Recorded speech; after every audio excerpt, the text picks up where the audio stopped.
Ladies and gentlemen, good afternoon. Welcome to the Fintech Bridge webinar, co-organized by NCFA Canada and Invest Hong Kong. It's my great pleasure to be here, and you are in the right place, as Hong Kong is surely the place to be when it comes to fintech and financial services. Just in September last year, the Global Financial Centers Index places Hong Kong as the world's third most competitive financial services center, just behind New York and London. As an international financial center, anchoring the world and serving the mainland, Hong Kong possesses a deep and broad stock market, which raised more than $38 billion for almost 100 company listings in 2021, making us one of the world's leading platforms for IPO fundraising. Our stock market has ample liquidity, with an average daily turnover of over $20 billion last year, increasing by nearly 30% when compared with 2020. At the same time, we have the world's largest offshore renminbi pool, and we are the second largest base for private equity funds in Asia. Now, zooming into fintech, it is high on the government and also the regulator's policy agenda. Hong Kong is home to 600 fintech companies and will continue to facilitate further advancement of the fintech sector in terms of infrastructure, regulations, innovation, and talent nurturing. Let me first talk about our infrastructure. In our new era, where financial development is driven by technology, data is indeed the valuable asset, and if appropriately used, can substantially reduce the operating costs of financial activities. That's why we are developing the Commercial Data Interchange, CDI. Through this centralized platform, enterprises could authorize service providers, such as payment systems, public bodies, or utility companies in Hong Kong, to furnish banks with data.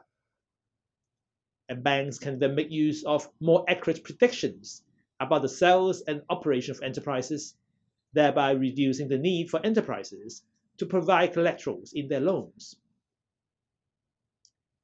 Another key development down the line is the cooperation between the People's Bank of China, PBOC, and our Hong Kong Monetary Authority, HKMA.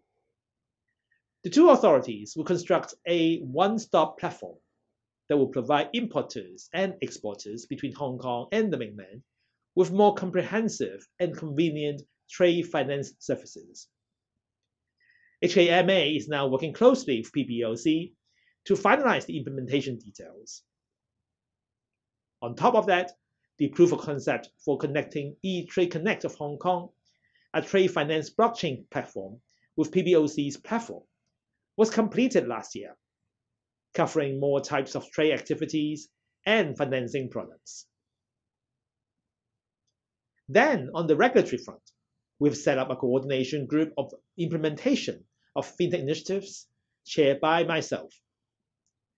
Representatives of the government and financial regulators exchange views regularly on the latest developments in fintech era. The group review and supervise our fintech development to ensure our policy and regulations are proactive enough. We balance both development and regulation for the fintech industry. It's apparent that trading in the virtual world has significantly blossomed recently, and it is widely recognized that virtual assets, for all their potentials, could potentially pose significant money laundering or terrorist financing risk to the international financial system. To mitigate such risk, we are introducing a licensing regime for virtual asset service providers under the Anti-Money Laundering and Counter-Terrorist Financing Ordinance, which would foster the development and adoption of financial innovation in a proper and orderly manner. Our Securities and Futures Commission, SFC, and HKMA have also issued an updated joint circular on intermediaries' virtual asset related activities to facilitate provision of virtual asset dealing activities to their clients.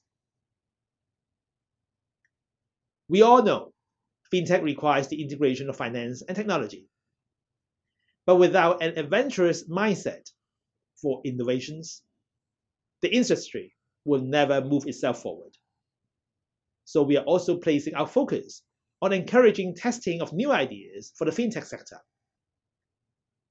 We launched the Fintech Proof of Concept subsidy scheme last year to encourage fintech companies to partner with financial institutions such that they together will put forward innovative and practical fintech products and services.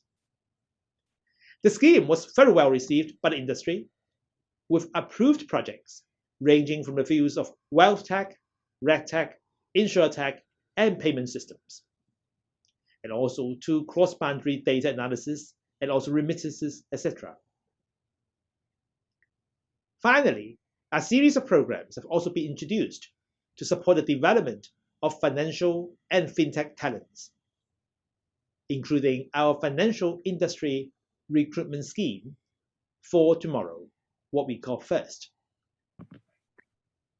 The financial industry recruitment scheme for young graduates, what we call youth, and the fintech anti-epidemic scheme for talent development, what we call FAST. As an end last year, these schemes have together subsidized the financial services industry and fintech companies to create over 2,000 full-time jobs opportunities for financial professionals and university graduates. Ladies and gentlemen, there's of course much more to talk about when it comes to fintech here in Hong Kong, and I certainly look forward to another opportunity to share with you all in the future. But in the meantime, may I wish you all a fruitful webinar for the rest of the day, and sincerely hope that we'll connect again someday here in Hong Kong with your businesses and ideas flourishing in Asia's world city. Thank you.